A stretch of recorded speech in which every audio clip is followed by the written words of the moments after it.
Born on February 24, 1972, in Beauport, Quebec, Manon Rhéaume grew up in a hockey-crazed family. Her father, Pierre, was heavily involved in youth hockey programs, coaching and introducing all three of his children, Manon, her older brother Martin, and younger brother Pascal, to the sport at an early age. Manon's initial introduction to the game was simply as a kid playing on the backyard rink her dad built every winter, alongside her brothers. But even then, she exhibited a fierce competitiveness and a natural affinity for the goaltending position. It's said that Manon never wanted to play as a forward or defenseman. She insisted on being the goalie, enjoying the pressure of being the last line of defense. Whether it was raw courage or an innate love for the adrenaline of blocking pucks, her choice of position would become central to her future identity as a trailblazer. From her earliest days in youth leagues, Rhéaume faced a steady stream of skepticism. Coaches and parents questioned if a girl should be allowed to play goalie on a boys' team. But her father believed in her abilities and passionately advocated for her inclusion. Beauport, like many Quebec towns, lived and breathed hockey, yet the notion of a girl stepping into the crease was as foreign to most folks as an NHL game in a tropical climate. Persistence became a way of life for the Rhéaume family. Manon had to repeatedly prove she belonged on the ice by outperforming her male counterparts. Still, this environment of constant pressure suited her. She thrived when people doubted her, seeing every practice and game as an opportunity to show that skill defies traditional gender roles. While other kids might have given up under such scrutiny, Manon used the disbelief as extra fuel to push her to become better. It wasn't long before her skills spoke louder than any doubter. In 1984, at the tender age of 12, she made history by being the first girl to appear in the famed Quebec International Pee Wee Hockey Tournament, a prestigious competition where future NHL stars often got their first major exposure. She made waves simply by being there, but she also impressed onlookers with her poise and reflexes. This was not a publicity stunt. When you walked into the rink and saw her in the crease, no one could question her legitimacy. She was simply excellent at her job, so adept at controlling rebounds and reading offensive plays that even coaches on opposing teams expressed admiration for her composure under stress. Her performance at this tournament was a sign that something special was in the making, that she possessed both the ambition and the talent to chase big dreams. Rhéaume's teenage years brought her up the ranks of competitive hockey in Quebec. In the late 1980s, she played for various boys' midget and junior teams, continuing to break barriers. It was unusual, but so was her ability. Standing around 5'7", she wasn't the largest goaltender in the crease, but she compensated with impeccable angles, quick lateral movement, and a flair for timely glove saves that could shift momentum in her team's favor. While the occasional heckler would hurl sexist remarks from the stands, her teammates generally came to accept her as part of the group, especially when she stoned opposing scorers with highlight reel saves. Over time, local media caught wind of her success, running features that explored how this girl from Beauport could hold her own against strong junior-level competitors. With each passing season, she developed a mental toughness that would serve her well in the bigger tests that lay ahead. It wasn't just about being physically skilled. It was also about having the composure to block out distractions and remain focused amid heightened scrutiny. By 1991, she had a new avenue to showcase her talents: the Canadian Women's National Hockey Program. Women's hockey was growing, but it still lacked the visibility and widespread support it has today. Nonetheless, Manon seized the chance to represent her country at the inaugural IIHF Women's World Championship, where Canada competed against nations like the United States, Finland, and Sweden. She made an instant impact, combining her polished technique with an unflappable demeanor. Mind you, these were top-tier women players, some of whom would go on to become legends of the game. Even on this grand stage, Rhéaume stood out.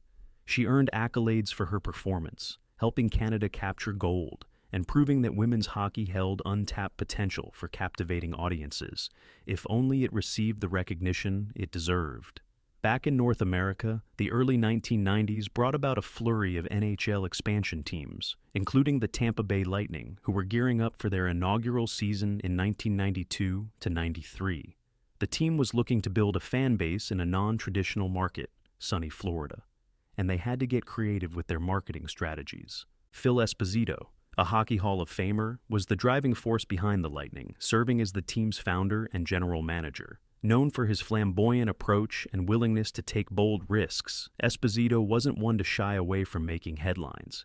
He needed to put Tampa Bay on the hockey map, in a region where ice was a foreign concept.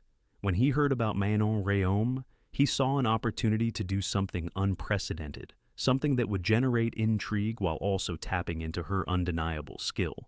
The invitation arrived without warning. Would she like to attend the Lightning's training camp ahead of their inaugural season? It was a shocking prospect. No woman had ever suited up for an NHL game, not even in a preseason context. Rhéaume was well aware that cynics might dismiss this as a publicity stunt, but she also recognized the massive platform it could give her, and women's hockey. She consulted her family, coaches, and advisors, ultimately deciding to accept the offer. From the outset, she made it clear she intended to earn her ice time, not merely appear as a spectacle. The critics were unrelenting, claiming Esposito was just orchestrating a gimmick to sell tickets and generate buzz for an expansion team. Yet those who had actually watched Rhéaume play knew the storyline was more nuanced. She had legitimate goaltending acumen, and if she performed well, it would be a monumental statement.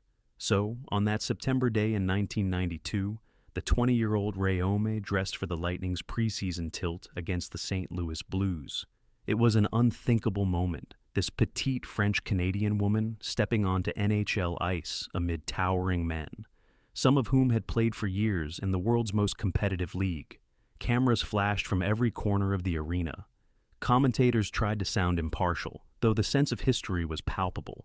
Rhéaume started in net, wearing Tampa Bay's black and silver jersey, and faced 5 shots in her brief appearance. She allowed 2 goals, a stat line that might seem unimpressive on the surface. But for those who watched, it was clear she handled herself with aplomb. She made a couple of solid saves, and more importantly, she wasn't rattled by the speed or physicality. That night, newspapers across North America carried images of her in the crease, a female goalie in the NHL, a headline that just a few months prior would have sounded far-fetched. Suddenly, little girls from Florida to Quebec realized that a woman could take the ice at hockey's highest level, if only for a cameo. While her time in Tampa wasn't destined to last, she would appear in one more preseason game for the Lightning the following year. Rhéaume's name was firmly etched into the annals of hockey history. The direct impact of her achievement was enormous. Inquiries about girls' hockey leagues surged in the United States, and Canadian women's hockey programs cited her example when lobbying for better funding and facilities. Even if some critics insisted that the NHL cameo was a marketing ploy, it was impossible to deny that Rhéaume had opened a door that had previously been bolted shut. Her mere presence on that ice forced the hockey establishment to confront the notion that women did not belong in professional men's leagues. She showed that given proper training and opportunity, a woman could, at the very least, hold her own. In the wake of her short stint in the NHL, Rhéaume continued her playing career elsewhere. She spent time in various minor leagues, including the ECHL and IHL, facing men who had brushed the edges of NHL rosters or come from strong European leagues. Though she often toggled between starting and backup roles, every shift added to her evolving skill set. Meanwhile, she maintained her ties to the Canadian women's national team, playing a pivotal role in major international events. In 1998, women's hockey made its debut at the Nagano Winter Olympics, and Rhéaume was part of Team Canada's silver medal effort, marking another milestone for the women's game. While Canada lost the final to their arch-rivals, the United States, the exposure for women's hockey was groundbreaking, and having Rhéaume on the roster brought added media attention to the newly minted Olympic sport. But even as she blazed new trails, Rhéaume had to navigate the complicated terrain of being a woman in a men's league. Teammates and coaches might treat her with respect, but it was not uncommon to encounter condescending remarks or outright hostility from opponents who resented the idea of facing a female goalie. The media coverage also veered into uncomfortable territory at times, focusing more on her looks or novelty than her abilities. As much as she wanted to be recognized as simply a talented goaltender, these distractions persisted. Yet, if any of this ever got under her skin, Rhéaume rarely let it show publicly. She remained gracious, displaying a quiet determination to prove her critics wrong by working on technique, studying film, and pushing herself in practice. If she felt the weight of representing all women in a domain that had been off limits, she channeled that pressure into fueling her game. Over time, her influence grew beyond the rink. She became an advocate for female athletes, visiting schools, speaking at hockey camps, and lending her name to various charitable causes promoting youth sports. In an era before social media, her face was nonetheless a familiar one in magazines and television interviews, where she emphasized the importance of perseverance and breaking down barriers. Her narrative illustrated the need for inclusive spaces in competitive hockey. If a woman was qualified, why shouldn't she get a chance? It's a conversation that has expanded in the decades since, particularly as more female officials, scouts, coaches, and executives begin to find roles in the NHL and other professional leagues. While progress remains incremental, Rhéaume's example has continued to be a reference point for how a single act of stepping onto the ice can resonate through the entire sports world. By the early 2000s, Rhéaume stepped away from full-time competition, but stayed active within the broader hockey community. She took on coaching responsibilities, working with goaltenders, and participated in special events, sometimes even jumping into the crease for alumni or exhibition matches. In her personal life, she navigated the challenges of motherhood and professional aspirations, balancing the demands that come with being an elite athlete well into adulthood. She also branched out, mentoring young women who aspired to follow in her footsteps, whether that meant playing for a professional men's team or simply attending tryouts for the best women's leagues. She urged them not to settle for limited opportunities or be discouraged by the entrenched attitude that girls can't compete at high levels. If one story could demonstrate that the barrier is as much psychological and societal as it is physical, it was hers. While no other woman has yet played in an NHL regular season game, Rhéaume's trailblazing moment stands as a powerful proof of concept that the door can be cracked open, if only rarely. It's not just about goaltending skill, but about the culture shift required to see women as potential pro-level athletes in a domain that has historically favored men. In recent years, female goaltenders like Shannon Sabados have occasionally practiced with NHL teams or signed contracts with men's minor league teams, extending the conversation that Rhéaume helped start. The popularity of leagues like the Premier Hockey Federation, PHF, and the rise of the Professional Women's Hockey Players Association, PWHPA, also owe something to the curiosity and support sparked when Rhéaume suited up for Tampa Bay decades ago. Today's top female stars, Marie-Philippe Poulin, Hilary Knight, Anne-Renée Desbiens, and others, benefit from the expanded visibility that she helped pioneer. It's also interesting to note that the hockey world has changed significantly since 1992. Women's hockey is an Olympic fixture, regularly drawing large crowds and TV audiences. College-level women's hockey in the United States has also expanded, with NCAA scholarships fueling the training of world-class athletes. More coaches and scouts are recognizing that the skill sets of top women's players can rival or surpass those of men, leading to the growth of training programs specifically targeting female players. In each of these developments, there's a thread linking back to Rhéaume's story. She didn't just make a cameo in an NHL preseason game. She made a statement that an open mind, combined with skill and determination, could shift the course of hockey history. Despite all this progress, there's still a lingering question.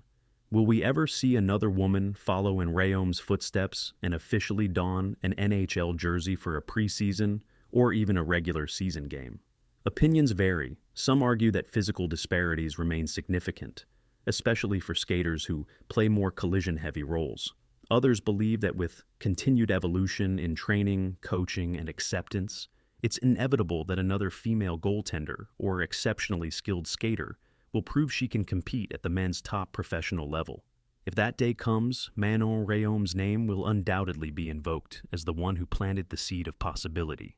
And until that day arrives, her example serves as a rallying cry for those who challenge the status quo in hockey and across all sports. Her journey also resonates on a cultural and societal level.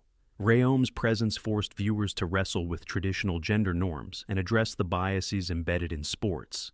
In the broader feminist context, her stepping onto NHL ice was akin to shattering a glass ceiling of sorts. She may not have fully embedded herself in the league as a long-term player, but the significance of that single moment remains profound. Girls growing up in the 1990s and beyond have the image of a woman wearing an NHL logo, looking perfectly at home among the men, to reference. It's a validation that representation matters, and that when a barrier is broken, even briefly, it can alter perceptions for generations. The passage of time has only increased respect for what Manon Rhéaume accomplished.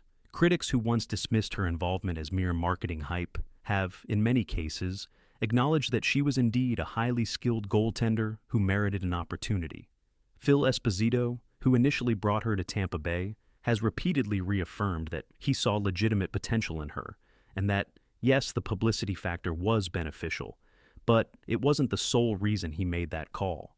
Rhéaume herself has consistently downplayed any notion of bitterness or regret about not sticking in the NHL, focusing instead on the message her story sends to young athletes, boys and girls alike, that one should never let societal constraints dictate dreams. In reflecting on her legacy, one can argue that her presence in that one NHL preseason game was almost more impactful than if she had quietly been signed to a minor professional men's team out of the media spotlight. Her moment in the spotlight shone so brightly that it remains a fixture in hockey memory. The black and white photographs of her in a Lightning jersey endure as potent images of barrier breaking. And that single performance, those few minutes in net against the Saints. Louis Blues are frequently referenced in historical accounts of both the Lightning franchise and the broader timeline of women in professional sports. Indeed, she changed the NHL's history forever, even if only by a small symbolic step. Yet that step was seismic in its cultural implications. Today, Manon Rhéaume is involved in various initiatives related to hockey development and youth empowerment. She continues to inspire girls to pick up a stick, slip on a pair of goalie pads, and face a barrage of pucks without flinching. The persona she created through sheer determination. A calm, unassuming athlete who believed in her ability despite countless naysayers, has set a standard for how to handle adversity and blaze new paths. Her story underscores that progress in sports often doesn't come in a single, triumphant wave. Sometimes it comes in small, incremental steps that accumulate into lasting change. Each young woman who steps into an elite-level hockey environment owes a sliver of gratitude to Rhéaume for proving that the concept of a female goaltender on an NHL roster is not unthinkable. It is rare for one figure to single-handedly redefine what's possible in a sport. Yet, Manon Rhéaume belongs in that category. She did it quietly, without the bombast or pretense that sometimes accompanies trailblazing moments. And as the conversation around women's sports continues to evolve, becoming more nuanced and widespread, her story remains a cornerstone. It is a reminder that preconceived notions about gender and athletic potential can and should be challenged. If a young woman from Beauport can stare down NHL shooters and hold her ground, then who's to say what other barriers can be dismantled? In the grand tapestry of hockey history, certain names loom large for their on-ice accomplishments: Gretzky, Lemieux, Howe, Orr, and so on. But in the modern context, we must also acknowledge figures like Rhéaume, whose significance extends beyond goals, assists, and championships. She nudged open a door that had been sealed shut, and while it hasn't swung wide open just yet, it remains ajar, a powerful symbol of what could be possible. That is why Manon Rhéaume's name resonates. She changed the NHL's story forever, illustrating that the sport's future can, and indeed should, include everyone capable of competing at the highest level. When we look back on her career, it's impossible to measure its true value simply in stats. Instead, we measure it in aspirations ignited, prejudices dismantled, and fresh narratives launched into the public imagination. Hers is a legacy that transcends the scoreboard, leaving an imprint on hockey that will endure for decades to come.